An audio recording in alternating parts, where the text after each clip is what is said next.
زوجين في المستقبل بيقدروا يخلفوا أول طفل ليهم، بس على عكس العادة بيكون مولود من بيضة بديلة لرحم الأم علشان تقدر تكمل شغلها. انتوا بتسمعوا محمد شمس وده فيلم من الآخر، وما تنسوش اللايك والسبسكرايب المتين. ريتشل بتصحى من نومها وبتدي أوامر للذكاء الاصطناعي إنه يجهز الفطار ويفتح الشبابيك، وبتروح بعدها تصحي جوزها بنفسها اللي بيكون اسمه ألفي، وبيكون شغال في الدكتور في كلية الزراعة في قسم النباتات، وبيكره الذكاء الصناعي جدا وشايفه إنه سبب كافي لتدمير البشرية في الفترة اللي جاية. وبنشوف ريتشل اللي بتوصل للشغل وبتعرف الموظفين اللي تحت ادارتها انهم هيدخلوا نظام الذكاء الصناعي معاهم في الشغل، وبيكون ده تحت التجربة. لكن في موظفة بتقاطعها وبتلفت نظرها ان كده في احتمال انهم يمشوا كموظفين ويتعين مكانهم الذكاء الاصطناعي، وبالطريقة دي هم يخسروا وظائفهم. لكن بترد عليها زميلتها وبتعرفهم ان الذكاء الاصطناعي موجود علشان يساعدهم بس في شغلهم مش ياخد مكانهم. وبتقعد بعدها ريتشل مع الاتش ار اللي بتعرفها ان ترقيتها قربت ولازم تهتم بشغلها زيادة اكتر من دلوقتي، وان فرصتها كبيرة جدا. وبتسألها لو بتفكر في موضوع الحمل دلوقتي لازم تغير حساباتها علشان الترقية ما تروحش من عليها. فبتعرفها ان هي مش بتفكر في الموضوع ده دلوقتي. لكن بعدها بيجي ريتشل تليفون من مركز الاجنة وبيعرفوها انها ممكن تبقى ام زي ما هي كانت عايزة، وان طلب قبل. وبنروح لألفي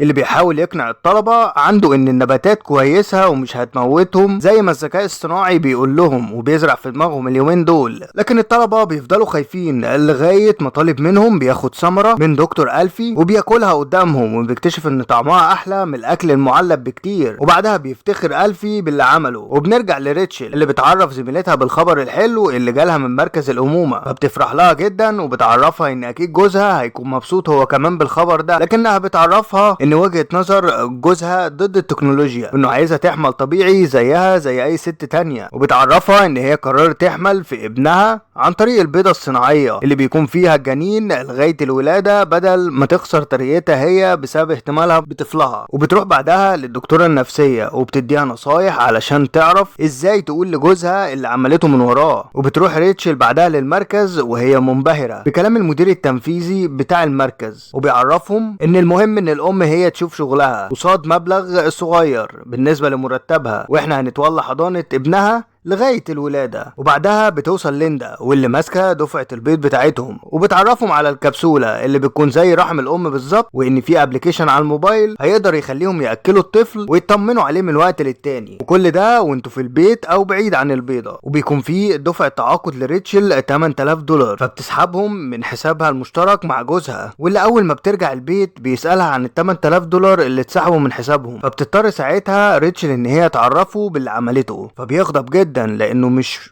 مع الفكرة دي. لكنها بتعيط وبتنهار قدامه لانها نفسها تبقى ام ولو حتى مرة واحدة قبل ما توصل لسن اليأس. فبيحضنها ويطمنها وبيعرفها انه هيساندها لغاية ما يطمنوا على طفلهم. وبيروحوا بعدها لصاحبتها اللي عملت التجربة دي، بس مش بيستريح لكلامها لانه كله عن وجهة نظر الست اللي بتحمل في الطفل ومش مهم الطفل نفسه. لكن ريتشل بتطمنه وبتعرفه انه يجي معاها للدكتورة النفسية اللي عبارة عن ذكاء صناعي، وفعلا بيروح معاها وبيخرج من عندها مرتاح نفسيا ومقتنع مبدئيا بالفكرة. وبيروحوا بعدها للمركز علشان يحضروا وقت تلقيح الكبسولة، وبتنجح العملية فعلا. وبتعرف ريتشل تكلم اهلها وبتعرفهم بحملها في البويضة، فبيباركوا لها وبيفرحوا لها جدا وبيطلبوا من ألفي انه يبيع بيت المزرعة اللي عنده البدائي ده علشان يصرفوا كويس على الطفل. لكنه بيرفض الفكرة دي لانه بيحب البيت ده جدا. وبيبتدي ابليكيشن الطفل ياخد وقت ريتشل واهتمامها اكتر، وبسبب كده بتحلم كمان بان هي حامل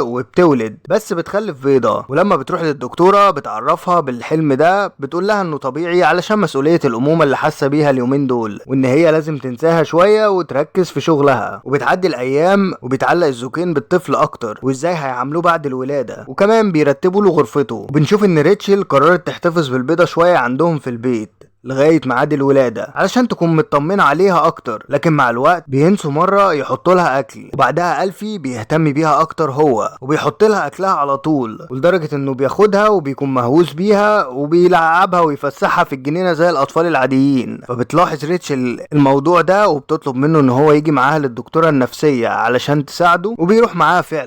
وبتقول لريتشل ان هي ممكن تاخد الكبسولة معاها علشان يقسموا اهتمامها شوية، لكن المديرة بتاعتها بتنزعج من وجودها معاها في الشغل. ونروح لريتشل في احلامها وهي في الطبيعة بطفلها، وتاني يوم في شغلها بتعرفها الاتش ار ان في احتمال كبير انها ما تاخدش الترقية اللي كانت معروض عليها بسبب انشغالها بالبيضة بتاعتها الفترة دي. ولما بيروح الزوجين علشان ياخدوا الكبسولة من المركز بترفض المديرة طلبهم ده، لان ميعاد الولادة قرب ولازم يحتفظوا بالبيضة علشان تبقى تحت اشرافهم. ولما بيخرجوا بيقرر ألفي انه يرجع تاني وياخد البيضة وبتكون على مسؤوليته. وبسبب احلام ريتشل بتقرر انهم ياخدوا البيضة والكبسولة على البيت بتاع الريف علشان ابنهم يتولد هناك في وسط الطبيعة بعيد عن التطور التكنولوجي اللي هيدمر له حياته زيهم. لكن مديرة المركز بترفض رأي ألفي ان هو يبعت حد معاهم علشان يولد الكبسولة ده، لانه ضد سياسة المركز. فبيقرروا الزوجين ان هم ياخدوا البيضة وعلى مسؤوليتهم يولدوها هناك وبيسافروا بيها. وبيفصل المركز قبل الولادة بيوم علشان يخليهم يرجعوا بيها تاني، لكنهم بيقرروا يكملوا وبيولدوا هم الكبسولة بنفسهم. وقتها بيكلموا المركز وبيضطر ان هو يديهم معلومات توليد الكبسولة، وبيتولد ابنهم فعلا على ايديهم وبيفرحوا بيه جدا وبيكملوا حياتهم في بيت المزرعة وبيبعتوا باقي البيضة للمركز بالبريد. ولحد هنا يكون خلص فيلمنا، ومتنسوش بقى لايك شير سبسكرايب فيلم الاخر عشان يوصلكم كل جديد.